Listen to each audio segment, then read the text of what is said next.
Today's episode of Jumblethink is presented by Send in Blue. This is episode 346 of Jumblethink. T minus 10, 9, 8, 7, 6, 5, 4, 3, 2, 1.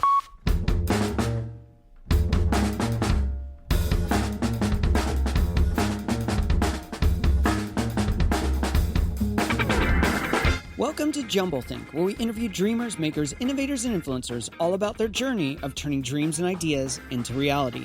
Along the way, we're going to share some tips on how you can turn your own dreams and ideas into reality too. Our guest on today's show is Ed Freeman. More about Ed in a moment. Whether you're a new listener or a longtime fan, if you've never subscribed to Jumblethink, head on over to wherever you listen to podcasts, search for Jumblethink, and click subscribe. To make it even easier, if you head on over to jumblethink.com, you'll find links to Apple Podcasts, Spotify, Pandora, and more. So head on over and subscribe to the show. Now let's join today's conversation.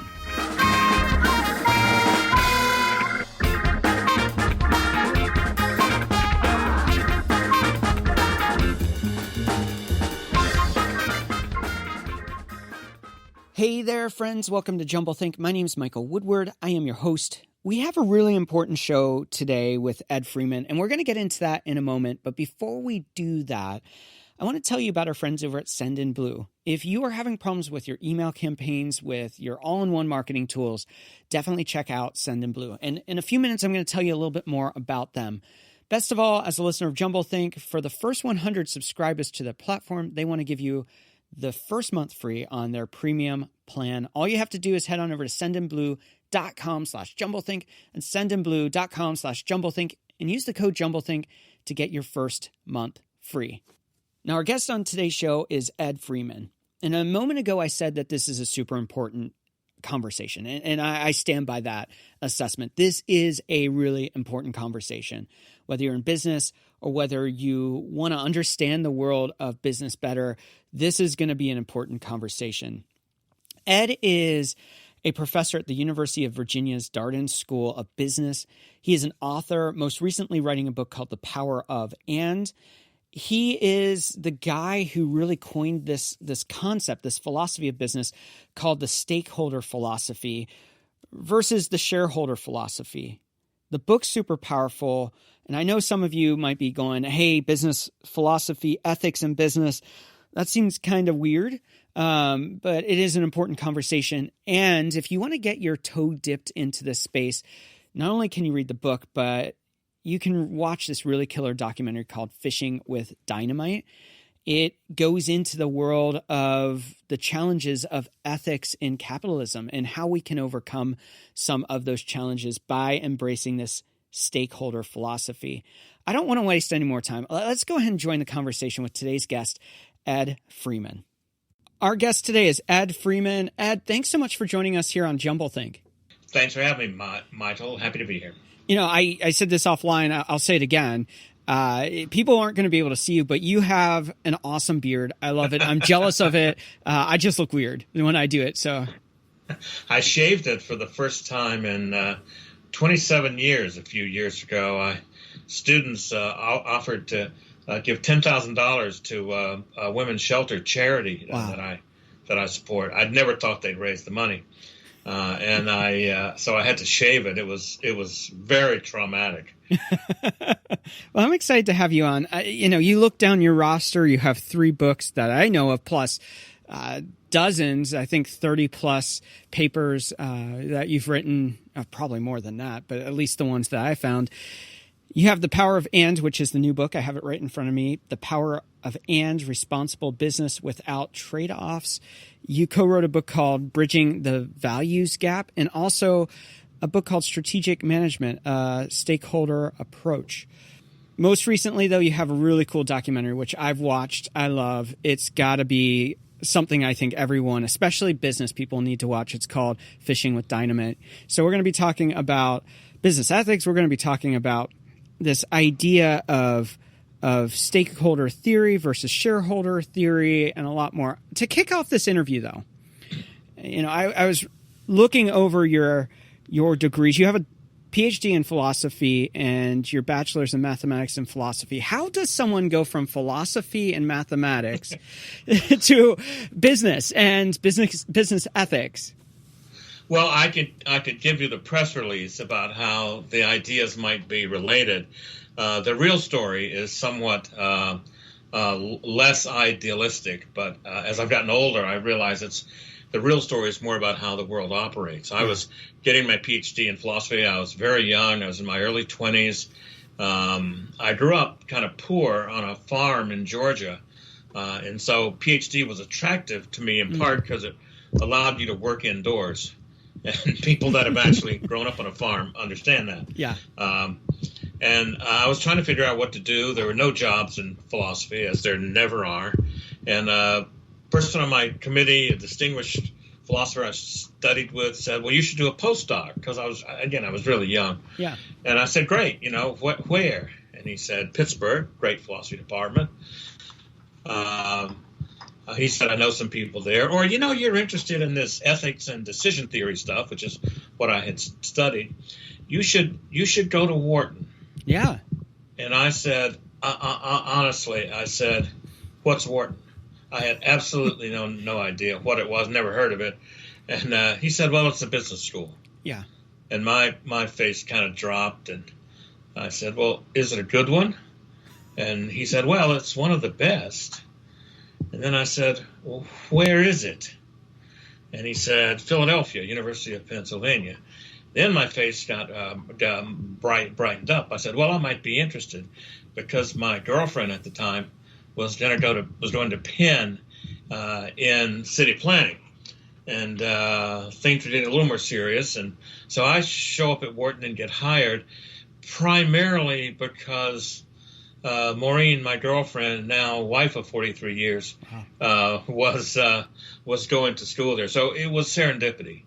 And, life gives you a lot of those serendipitous moments. And hopefully, I figured out what to do with it. So I've always counted myself as just incredibly lucky to have shown up at a business school.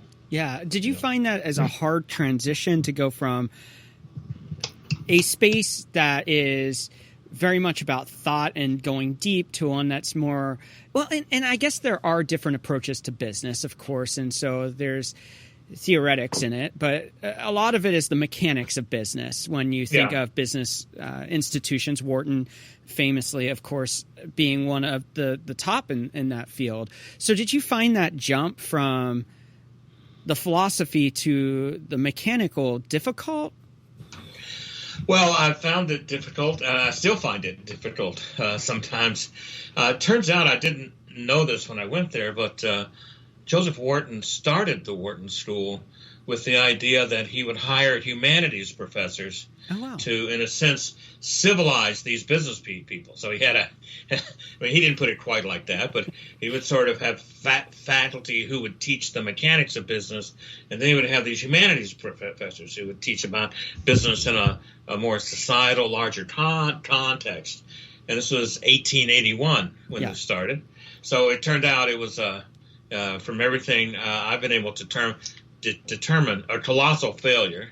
The humanities people didn't want anything to do with business, and the business people didn't want anything to do with these airhead, humanities people. Now I think Joseph Wharton's idea is exactly what we need. Yeah, we need to see business in this larger context. For me, I didn't really know anything, and at I would have been 1976. I would have been 24. I didn't know what I didn't know, and so I tried to figure out what business was about. Because again, growing up on a farm, going straight through school, doing philosophy and math, I just had not much interaction. The only interaction I had with business was the crap jobs I'd had to put myself through school. And it seemed to me, as I looked at it, every business created value or tried to create value for customers, suppliers, employees, communities, and then people who had the money. Yeah. And that seemed to me to be what they were doing. It seemed to be a complete common sense idea. It was kind of in the air at Wharton. There were a lot of people talking about this stuff, and I just started to write about it. Yeah. And that's what that's what evolved into what we would now call stakeholder theory. For me, I can really empathize with your journey. I didn't set out to be an entrepreneur. I didn't set out to start businesses. I went into the world of religion and was a pastor at a church. And then when the recession hit, something had to shift, and a friend said, "Hey, come work for me." And so it was this happenstance of a journey. I think sometimes those are the most magical moments, when you have someone who's out of the environment of the traditional philosophies and can come in with a fresh perspective. I'm going to get into in a moment the whole concept of stakeholder theory, but for you, two parts of the question. Part one, how did you have that illumination moment where you're like, I think there's a lot of good stuff here, but I think there's a different way? And then the second part, as you process that as an outsider looking at business from a philosophical view or a mathematical view, how do you then go to share that story and people really say, there's value in this different worldview of business? Well, I don't know that there was a moment. I mean, I for the first couple of years, I thought I would still end up teaching philosophy somewhere. And then I was asked to help start a sort of new research center at Wharton called the Wharton Applied Research Center. And I got a chance to work with a bunch of companies who were interested in sort of the way we thought about stakeholders. And that just took on a life of its own. And I also started to teach. A lot of people at business schools, if they weren't teaching at business school, they would be in business. Mm. I'd be teaching 8th grade math somewhere if I wasn't at a business school. So wow. Teaching's always been the thing that I felt called to do.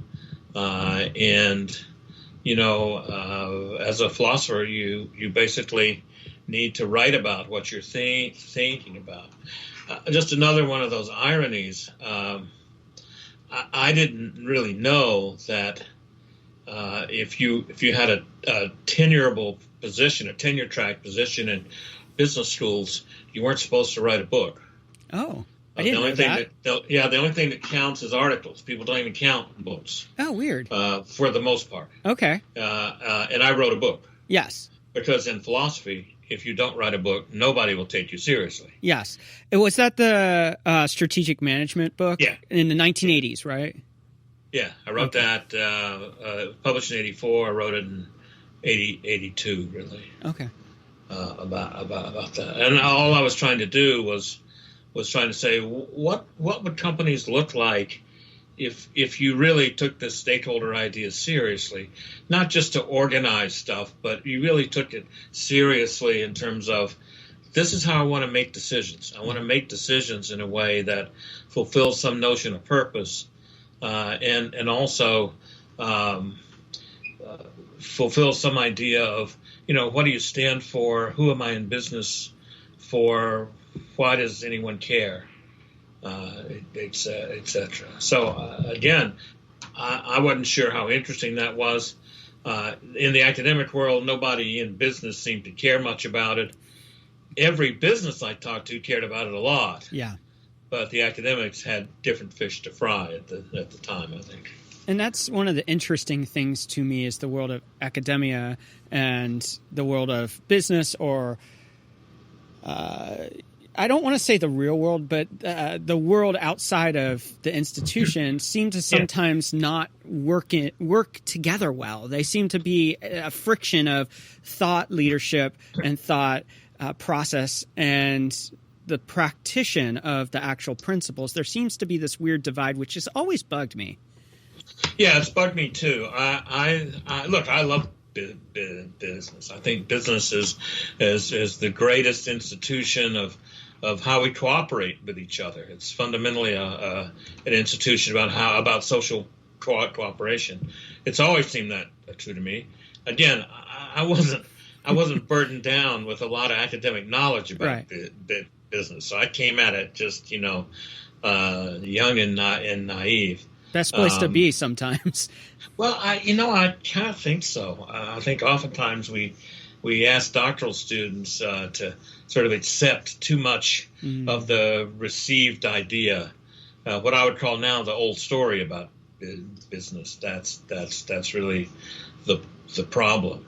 And so, that tension between, I've often said the real problem with business schools is there are a lot of business school professors who don't really care much about business. Yeah.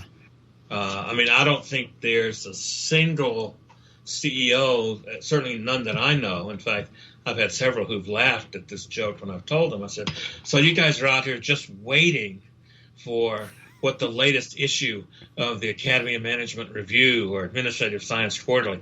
You're just waiting to see with bated breath. Man, I wonder what those academics have thought up this month. Yeah. And one day I thought I was going to have to get him emergency room help, get him to stop laughing at this. But now that's not true in medicine. Right. Right? Real doctors care about what the academics are doing, what the journals say. It's not true in law. Yeah. But it is true in business, and I think that's a sad commentary, really. We've gotten away in business schools from, look, our job as academics is to help make business better. Yeah. Yes, it's to be critical, of course, but it's also to help make business better. I didn't cook up stakeholder theory. I didn't cook it up as a theory and then look to try to apply it. Yeah. I was trying to give an account of what companies actually do, and then if we become aware of it, we can do it better. Yeah. Yeah, I want to dive into this now. Stakeholder versus shareholder theory. Yeah. What's the difference between the two, and why does it matter? Well, the difference is it's not that they're opposed to each other. Yeah. Shareholder primacy, let's call it shareholder primacy, says only shareholders matter. Okay. Whatever you do, you got to do for the sake of shareholders because they own the company. And so managers work for them. Those are some of the tropes, metaphors that are used there. And first of all, it's not true that shareholders own a company. Companies own themselves. Shareholders have the right to trade stock. Some of them have the right to vote. Not all of them. Yeah. And so that's a trickier thing. And the purpose of a company, at least the legal purpose, is contained in the company charter. Okay. And in most charters, it says to engage in any lawful business. Some may have specific things, etc. So the idea that it's just about shareholder value or maximizing profits legally is not the case. Now, there's also a movement called a B Corp movement where people certify through a whole bunch of steps, and if you're incorporated as a B Corp, it's like you can have a purpose and be responsive to shareholders. Yeah. I'm not sure you really need that now, but it helps bring clarity sometimes to what's going on. The stakeholder theory is very simple. It says, look, any business has always and will always create and sometimes destroy value for customers, suppliers, employees, communities, people with money. Maybe there are others, but there are always those five. Mm-hmm. And to think about a business is to think about how you create value for all five of those simultaneously. And the hard part here is without making trade-offs, without saying, look, we're going to cut corners with customers to increase earnings, or we're going to pollute the community in order to give customers something that they want and to make more money. You got to figure out how to get those interests going in the same direction. I'm kind of an amateur musician, and so I like to say the right metaphor here is how do you get stakeholder interest harmonized? Yeah. And harmony is the right word, because in harmony, the notes are different, but they sound good together. Yeah. And so stakeholder theory is very simple to say. Look, it's just about great companies create a lot of value for their stakeholders. It's not all financial value. There are lots of ways we think about value, and they try to do it without making trade-offs. There's a lot in that, and we're going to unpack that in a little bit. I like that you say, this question of trade-off. I as a business owner, I often think of, well, I have to trade customer satisfaction on this with sometimes a lower revenue off the project, a less income off of it. And so it's a money trade-off. I'm taking less because they're not happy, so I'm going to make them happy. So, and I think that, and that's a very elementary, very rudimentary kind of example. But I think a lot of times people think, well, isn't there a trade-off? If there's a win-win, then everyone's compromising something, so everyone's taking a trade-off.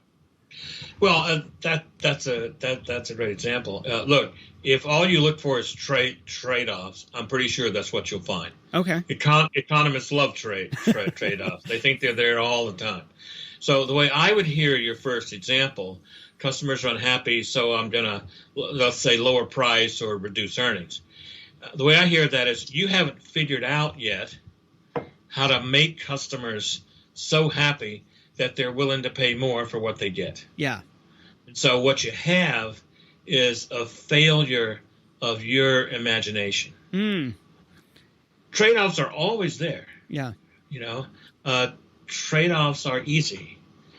Trying to figure out how not to have trade-offs is hard. Yeah.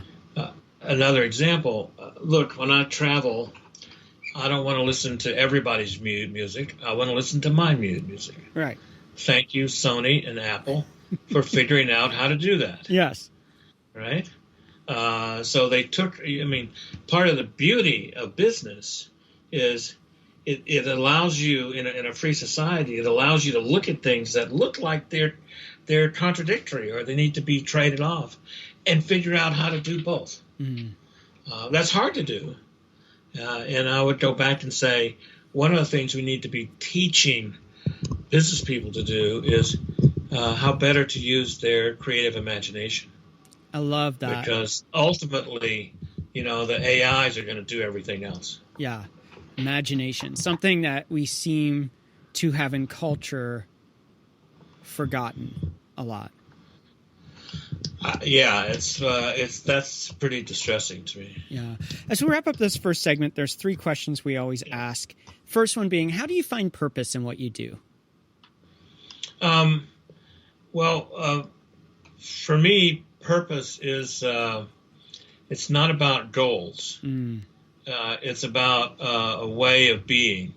It's about kind of what I want to do every day. I want to be here for my family. I want to try to inspire my students. I want to play some music. I want to stay healthy and strong, and I want to read and write. And what I find is if I can think about doing that every day, purpose kind of takes care of itself. You could say my purpose is to inspire students or to be there for my family or whatever, but I like to not reduce, but replace purpose with, well, if this were your last day on Earth, what would you want it to be like? Wow. And I'd want to do those things. What's one challenge you're currently working to overcome? I'm currently working to overcome how I can be healthier in this pandemic, because I'm a handball player. Handball is a great game, but it means 4 people in a confined little court. Yes, and you can't do that. Yes, and I've worked out all my life, and that's a real challenge for me is to try to stay as healthy as I can here. The other challenge is my son and I have started a business called Stakeholder Media. And what we want to do is bring stakeholder thinking to a much broader audience. And so we've been wrestling with how to do that through writing, through podcasts, and other things. And a third challenge is trying to figure out how I can be a responsible professor and not have any face-to-face time with my students. Yeah, that's a real challenge. Those are really big challenges right now, aren't they?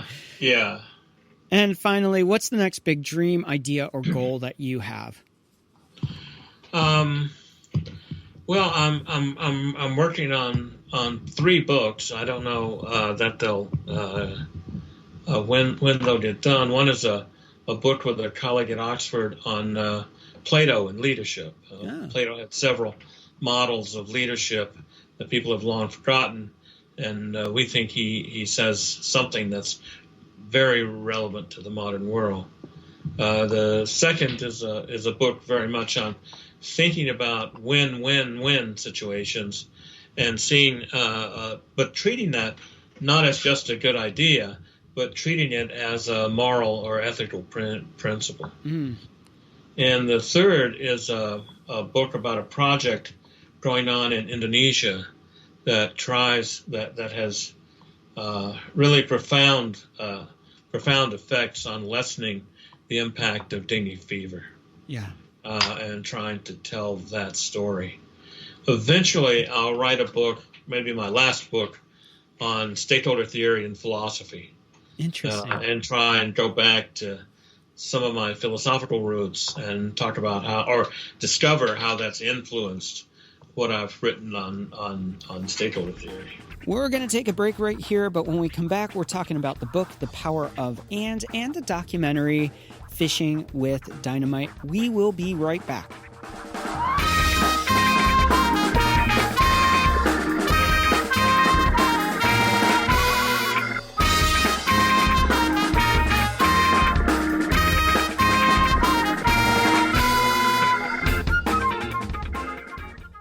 Hey there, friends, it's Mike, and I am super excited to tell you about a new company I stumbled upon recently. For years now, I have used the typical companies to manage my email newsletters, to update you on episodes of Jumblethink, to give you insights into idea camps, and beyond that, I've used these tools to manage our customers' email newsletter campaigns too. Over the last year and a half, I've been super disappointed by the tools that we typically use. For some reason, they thought they needed their platforms changed, and in doing so, they made them counterintuitive, difficult to use, and really lacking the power I needed to manage my newsletter campaigns well. That's why when I stumbled upon Sendinblue, I was super excited to see how easy it was to move over to their platform, to create an email campaign, and to get the stories of Jumblethink told to you right in your email box. Best of all, they don't just do email campaigns. They can help you with your text message management. They can help you with your Facebook ads and a lot of other really cool tools. Simple and powerful don't usually go together, but with Sendinblue they do. Best of all, they want to give you 1 month free on their premium plan if you sign up right now. And this is only good for the first 100 Jumblethink listeners who sign up. So head on over to sendinblue.com/Jumblethink. Use the code Jumblethink and get your first month free. I'm super excited to be using them, and I hope you'll check them out. I think you're going to be impressed with what they do, too. So head on over, sendinblue.com/Jumblethink, and use that code Jumblethink to get your first month free. Now let's continue the conversation with today's guest, Ed Freeman.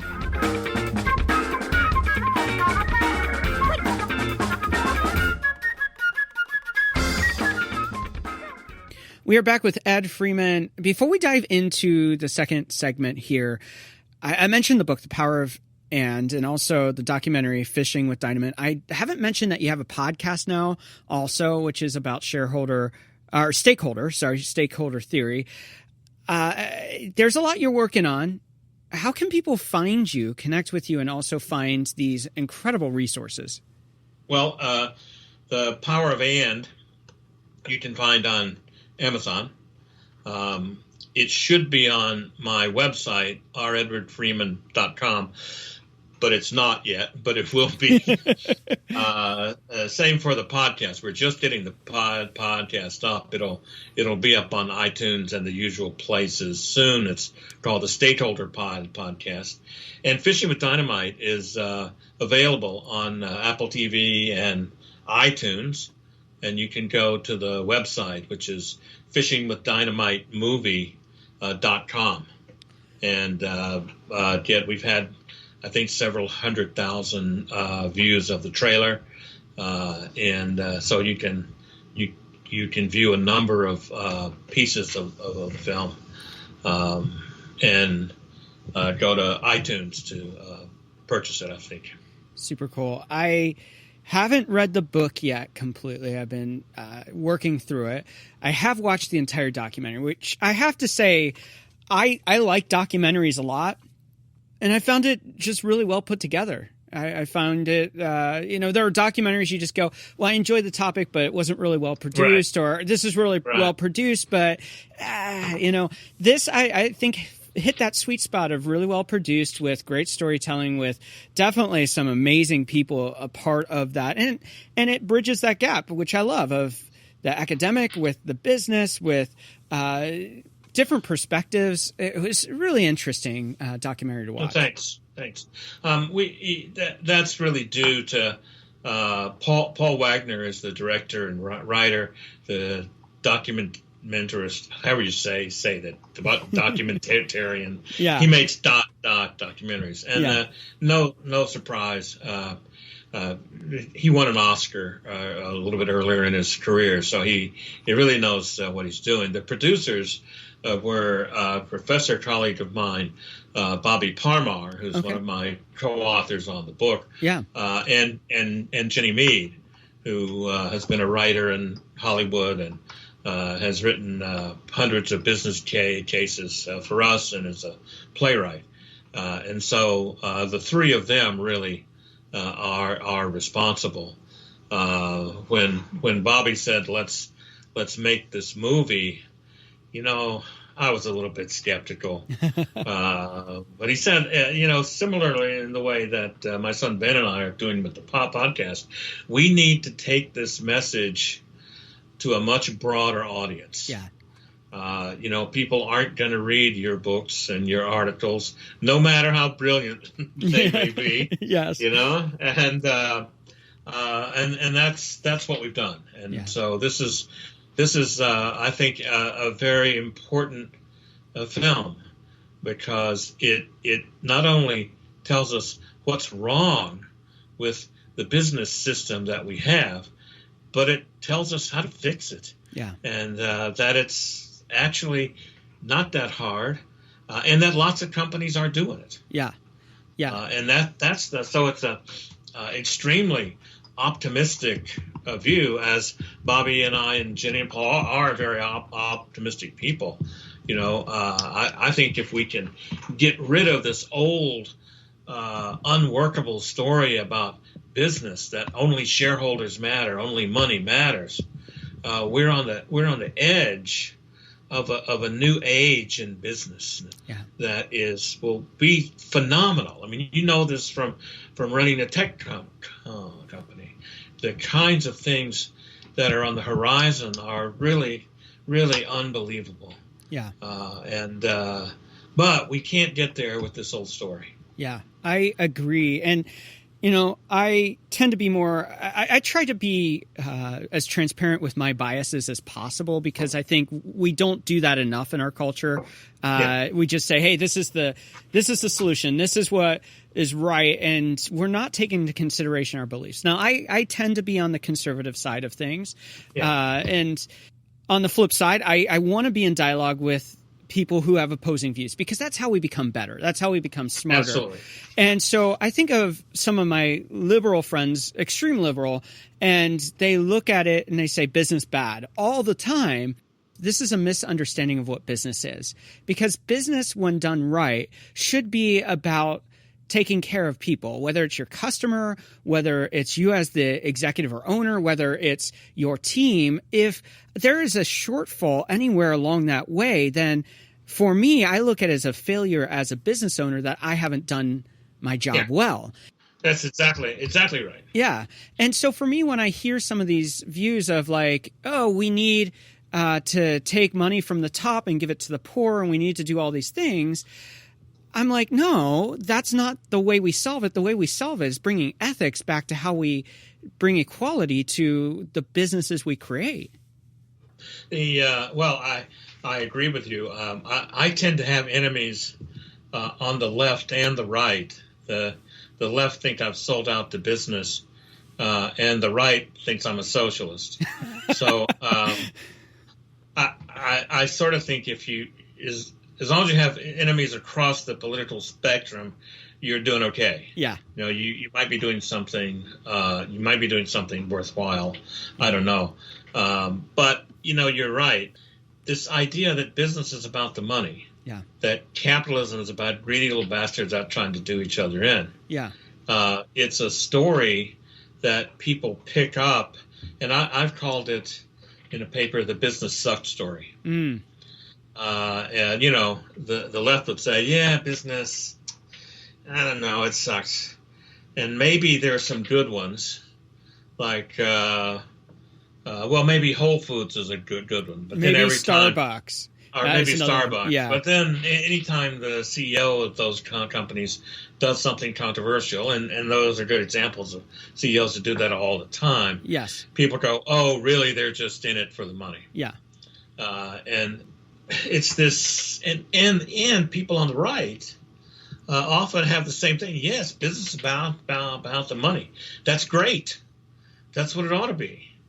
Well, I don't think business is just about the money, nor should it be. Yeah.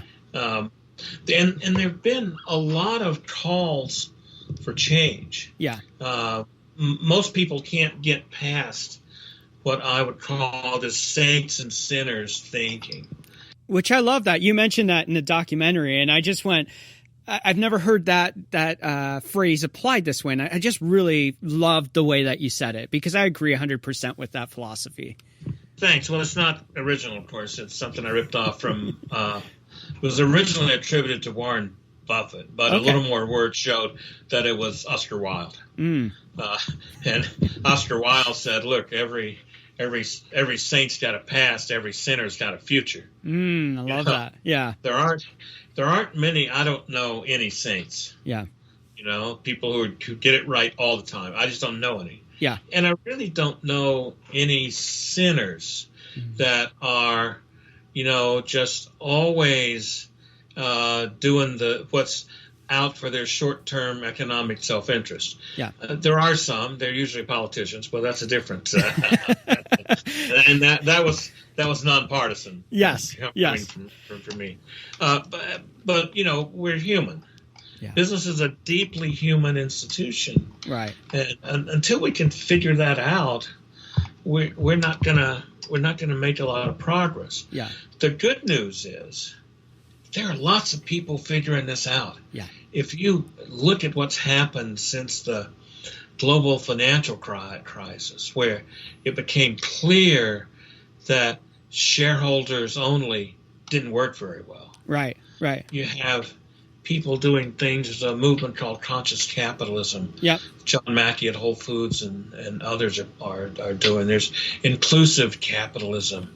There's Richard Branson's view, which I don't remember exactly what that's called. There's people doing impact investing and what's called ESG investing, environment, society, and governance. There's principles for responsible investing, which banks have signed, that manage over $9 trillion. Even Wall Street's getting the answer. There's social entrepreneurship. There's literally 40 or 50 of these sort of new models of capitalism. We were I was at the White House for a meeting in the waning days of the Obama administration at the Labor Department, and Tom Perez was trying to say, well, what can we do to sort of speed this up? And again, I think the Labor Department was interested more in what they were calling good jobs. All the people from all these movements were there and talking about what's the right brand. And I began to think, I'm not sure what's the right brand is the most interesting question. You know, I think a more interesting question, at least to me, is what are the 4 or 5 principles or key ideas that whatever the brand is, this sort of new story about business and capitalism have to answer. Yeah. And so that's why we wrote The Power of And. We think there are 5 of those ideas. It's that purpose is important. Profits are too, but it's purpose and profits. Mm-hmm. It's stakeholders and shareholders. Yeah. It's seeing business as a societal institution and seeing it as a market institution. It's seeing ethics and business. And it's seeing us as fully complexly human and as economic beings. Mm-hmm. And until we figure out that those 5 ands have to go together, it doesn't matter what the brand is. And I think putting those things together is how our best businesses work. And I don't think that's a lefty or a righty, a liberal or a conservative view. Yeah.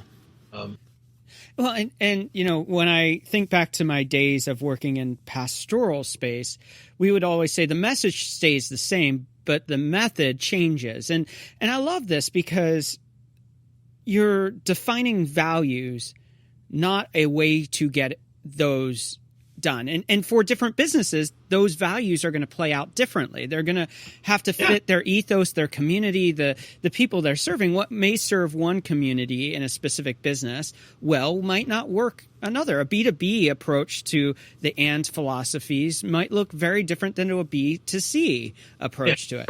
Exactly. And that's, you know, thank God we live in a free society. Yeah. Because that's the beauty of freedom, and it's the beauty of why in a free society business can flourish. Yeah. I look at this and we're going to go there for a second. So much of our society right now is us against them. Yeah. Business versus socialism or liberal policies or whatever those are. And, you know, race, you look at that and it's black versus white and the problem is that versus pits victors against victims. It doesn't create a solution in which people as a whole, humanity thrives. It creates a hierarchy of who wins and who loses. So I love that this and philosophy brings things together. It doesn't divide it and say, oh, well, we're going to kill this philosophy for this philosophy or this value for this value. You're just simply saying these are the values and this go together. Yeah, and we have to realize places in the past where we've demonized each other. I mean, you have to stop doing that. Yeah. I mean, that just seems to me to be not a lefty-righty thing. It seems to me to be just human decency. Yeah. And you know, human beings have flourished in the world because we can literally invent vocabularies to solve our problems. Yeah. And then we can cooperate together to make those things real. Literally, if you think about this, I have a phone here, a smartphone. Think about the vocabularies we had to invent to get to a smartphone. Yes. We had to figure out what metal was. We didn't just find it. We had to figure out glass. We had to figure out the magic of the physics. And this took a lot of people working together. And the more we can reduce the barriers to working together, whether those barriers are racial barriers or whether they're income barriers or whatever it is, we get more brains involved, and we need to do that, and we need to do it led by business. Yeah, maybe government can help. I mean, I certainly hope so. They don't do much helping from what I see, and that's a both side comment. Yeah, there's a lot of innovation in government these days, but it's at the state and local level. I think the national level is pretty much broken, as we're seeing during the pandemic, and I hope that gets fixed. It needs to, but my hope for my children is based on what I know companies are doing and can do. If you just look at the response of one of the most maligned industries in the world, pharmaceutical. Yeah. But look at their response to the pandemic. Yeah. And what they're doing. Yeah. It's really pretty amazing what's going on. You know, I hadn't heard of this person. Now, this is my not coming from an educated business space, but coming from I've worked in the business space. So I don't have the educational background, but in the documentary, this name Adam Smith came up as kind of the forerunner of capitalism. Some people say father, but the documentary made it very clear he never actually even used the word capitalism, which I found interesting. In fact, capitalism comes from the word comes from Marx. Oh, interesting. So it would be like letting the enemy name the system, and I always find that pretty ironic. Smith was a philosopher, and supposedly one of the first economists, and he had, as Patricia Werhane, my friend and former colleague, says in the movie, he says we owe our dinner to the self-interest of the people who are around it, but he also says human beings are interested in each other and in our ability to cooperate together. His famous example of how the division of labor works just says, look, we cooperate together to create value. Capitalism fundamentally is fueled by our desire to work together, cooperate together, and be a part of something bigger that no one of us can do alone. Yeah, we need each other. I found it fascinating too. So many people in the space of business and economics reference his book, The Wealth of Nations. But before that, he had the theory of moral sentiments, which I find that interesting because I see a parallel, and maybe it's an unwise parallel to make, but I see the power of and being a modern day theory of moral sentiments where we get back to a values-based business space. And wealth can come out of that. The principles can be applied, but I see parallels there of saying, before he ever wrote about the wealth of nations, he wrote about the moral standard he was setting up. And he saw those two books as going together. He revised them both throughout his lifetime. And a short way to say it is Smith understood that markets, without, in his day, he would say it, men of justice. Today it would be all people of a sense of justice. Markets don't work very well. Right. They don't work smoothly. Yeah. And so this idea that, when I tell people I teach business ethics, they have to manage not to laugh, or they say, it's an oxymoron, two words, you put them together, contradiction, like jumbo shrimp, or they say, I didn't know business had any, or must be a short course. Smith understood in a way that we've forgotten a little bit that business and ethics have to go together. Yeah. And it was one of the great intellectual achievements, I think, of our time. What he's done, and I hope we're rediscovering, in part led by my colleague in the film, Patricia Werhane, that Smith has an awful lot to say to us today that's much broader than the wealth of nations. I don't think the power of and is anything as profound or as important as Smith, but we certainly wrote it in that tradition. Yeah. We wrote it in the tradition that ethics and markets have to go together. We have to see them as an and, not as juxtaposed to each other. I want to leave this conversation with kind of a future forward look. Sure. It's great to, I think reading the book, watching the documentary, listening to the podcast is a great foundational start. But where, as business leaders, do we need to go from here? What are the practical next steps? Yeah. The theory's out there. You've put out this document of through the books, through the documentary of like, this is what we see. How do we actually make this pivot? Well, that's a great question. I would say not only are the ideas out there, the evidence is out there, the companies are out there. Yeah. Companies like Whole Foods, Costco, Container Store, Eastman are some good examples, right? We talked about those a lot in the film. Yeah. And in the book we use a lot more. Mm-hmm. Companies like New York Life and CarMax and Salesforce and Unilever.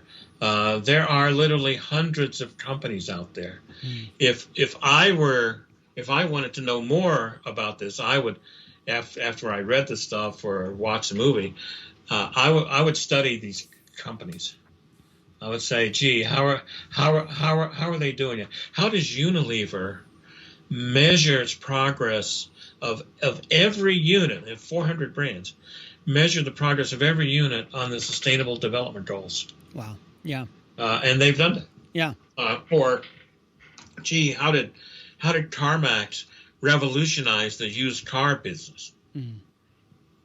Or how does Salesforce treat its stakeholders? How do they avoid trade-offs? And it's by looking at those, in as much depth as you can, those companies that are doing it, that I think we'll learn more. I'm not sure we need a lot more theory. I'm sure we need a lot more practice, mm-hmm. and we need a lot more, gee, this seems to work in this situation. Yeah. Most people want one set of solutions that work for all companies and all situations at all times, and that's a fool's errand. Yeah. There has been a shift with the new generation of entrepreneurs coming up to get back to these principles. Are you hopeful that, I look historically at the counterculture movement of the 1960s. I look at moments throughout history where there seemed to be this shift, and then somehow comfort or safety or some other driving force brought people back to a different standard or solution. Are you feeling like this is a hopeful time for a new shift? Because I think so often we look at the negative that we're not finding a lot of hope out there right now. Yeah. Look, I'm exceptionally optimistic. For one, I think there's been a kind of perfect storm. If you think about the challenges of the global financial crisis, even 10 years later, where we're still trying to figure out some of that. If you add that to global warming, add that to the sort of challenge that we know of people being more alienated from their jobs, not being engaged in what they're doing.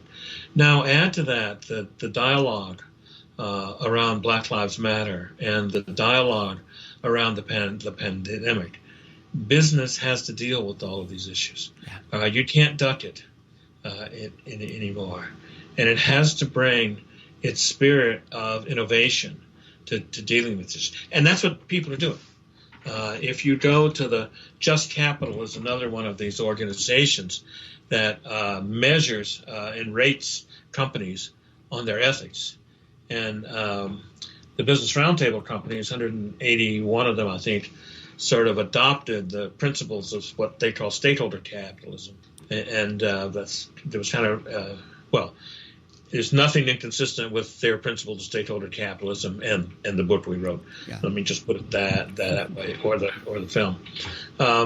And Just Capital's holding companies' feet to the fire. Yeah, they have at their website, telling people what they're doing to create value for stakeholders.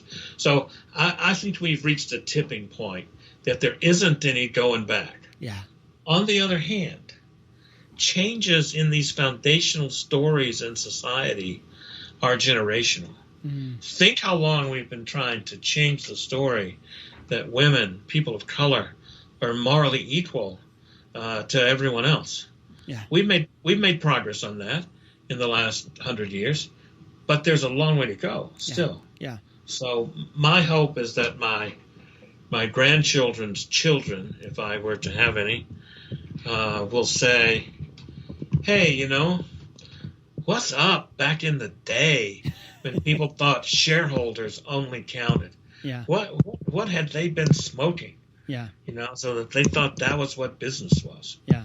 I'm hopeful that we'll get there, but I think there's still a ways to go.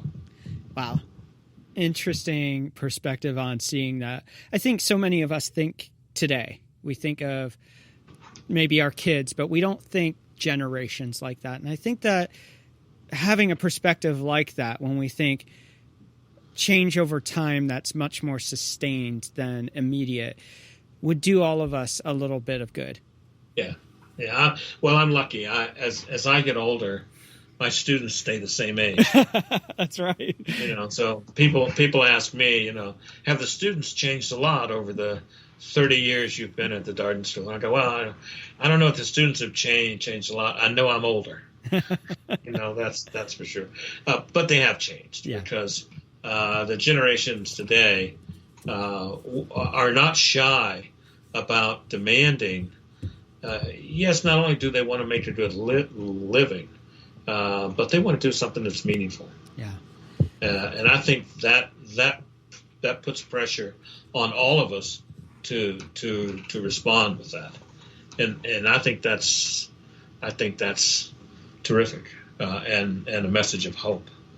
And I only hope that we can we can make business an institution of hope for those who don't have any, for those who have been on the other side, have been the victims for so long. We need to figure out how to become a nation of entrepreneurs. Yeah. A nation of entrepreneurs that's open to everybody. Yeah. And if we can figure out what we can do to pull that off, I think the future is very bright. Love that. Well, we're going to take a break right here. When we come back, it's rapid fire questions. We'll be right back.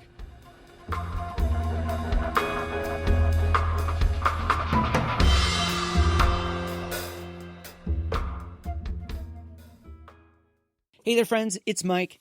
Sending out email newsletters should not be hard to do.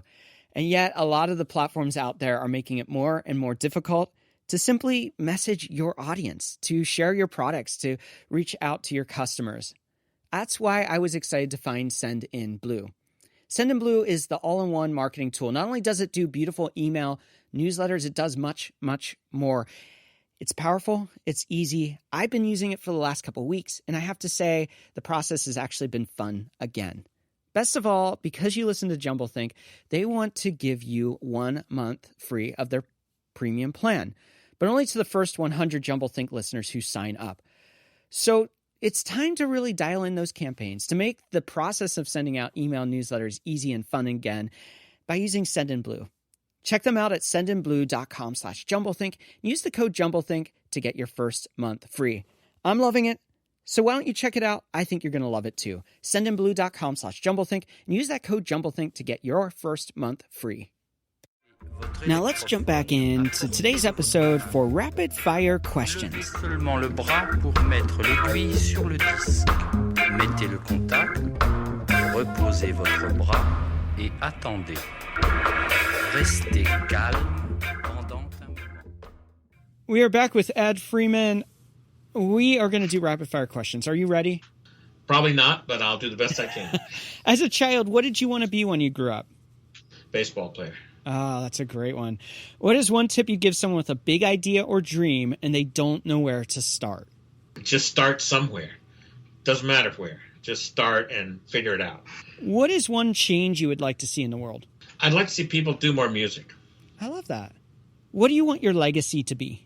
I want it to be that I did the best I could for my family and I tried to inspire my students. Maybe I left some ideas around, but that's the detritus. Where do you find inspiration?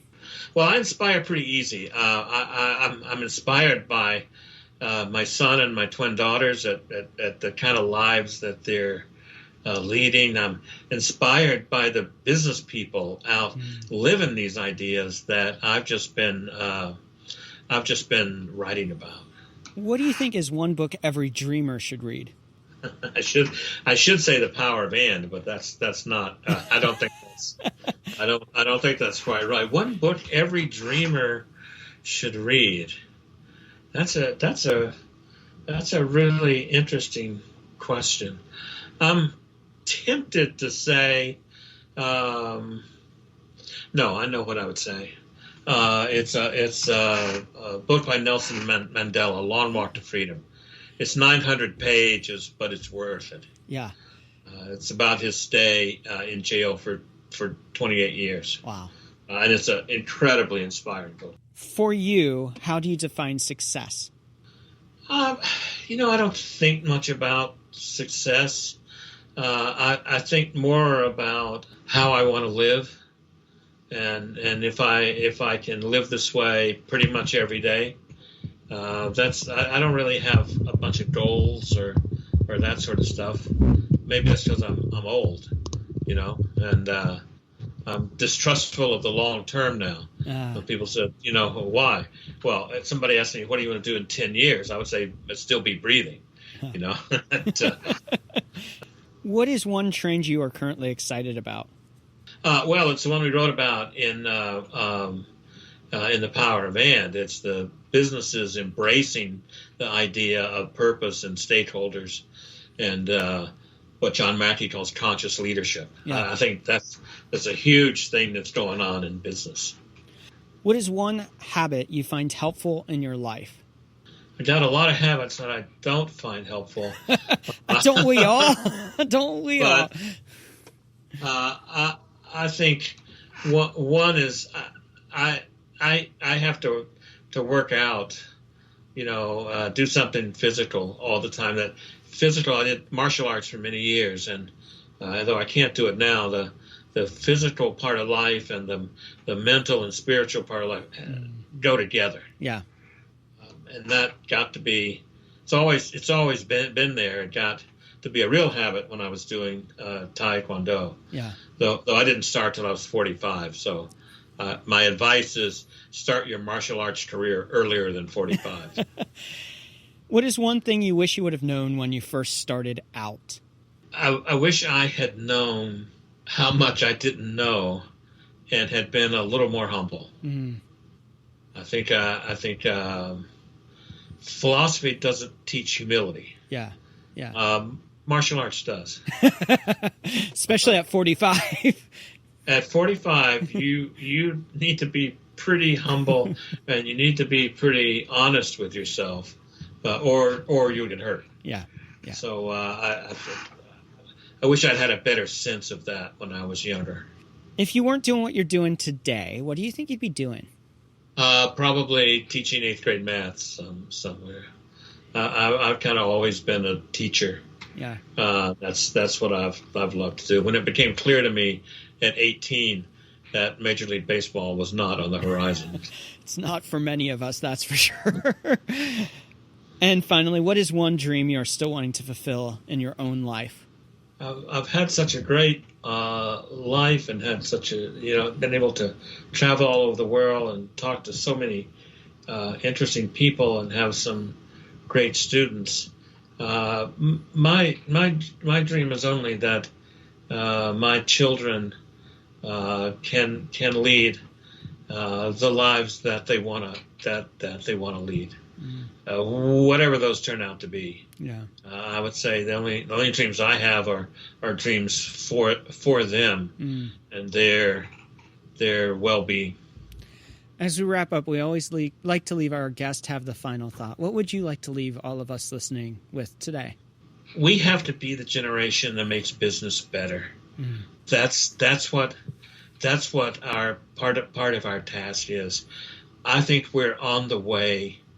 To doing this, and there's room in this for everybody, for turning business into an institution of hope. Yeah. That's what we need. Ed, it has been a massive privilege. I said this offline, I'll say it again. This is one of those conversations over 300, by the time this goes live, probably 350 episodes. This is one of those conversations that I think we need to have more conversations like this, covering things about ethics and business, about how we can rethink business and what shapes us. So it has been a massive honor to have you on to talk about the documentary and the book. Thank you very much, Michael. I've really enjoyed our conversation. Once again, we want to thank Ed Freeman for taking time out and being on the show with us today. You can find links to the documentary and the book in the episode notes. On our next episode of Jumblethink, we are super excited to have Mike McFall on the show. He is the co-CEO of a really cool coffee chain doing amazing things in the Midwest called Big B. Super excited to talk about his story and also learn some insights about the world of business and what he's building. It's a really fun conversation. Make sure to check that out. We also want to thank our friends over at Send in Blue for sponsoring today's show. Send in Blue is your all-in-one marketing platform, great for email newsletter campaigns, for chat tools, for Facebook ads, and much, much more. As a listener of Jumblethink, they want to give you 1 month free of their premium plan simply by going to sendinblue.com/jumblethink and using that code Jumblethink. So go check them out right now and support what they're doing. I think you're going to love it. I know I'm enjoying their platform. And finally, I want to thank you for tuning in to today's show. It means the world to me that you would listen. I hope that these episodes encourage you. And today's conversation, as I mentioned before, is one that I think is hugely significant to where we are in the world of business. Business has such an impact in what we do, how we do it, and how our culture is changed. If you're an entrepreneur, if you're a business owner, take some time out today and think about how you are using your ethics, your stakeholder philosophies, and how you run your business. It will pay off. It will be a great way to pivot and really serve the people who your company touches. Once again, thanks for tuning in. Now it's your turn to get out there, to dream big, and to change the world around you. Vous êtes une autre personne. Les mères de famille, les enfants, peuvent également prendre un moment revitalisant. Dans quelques mois, lorsque vous aurez bien saisi la technique et que vous serez maître de votre corps, vous pourrez vous décontracter même en travaillant.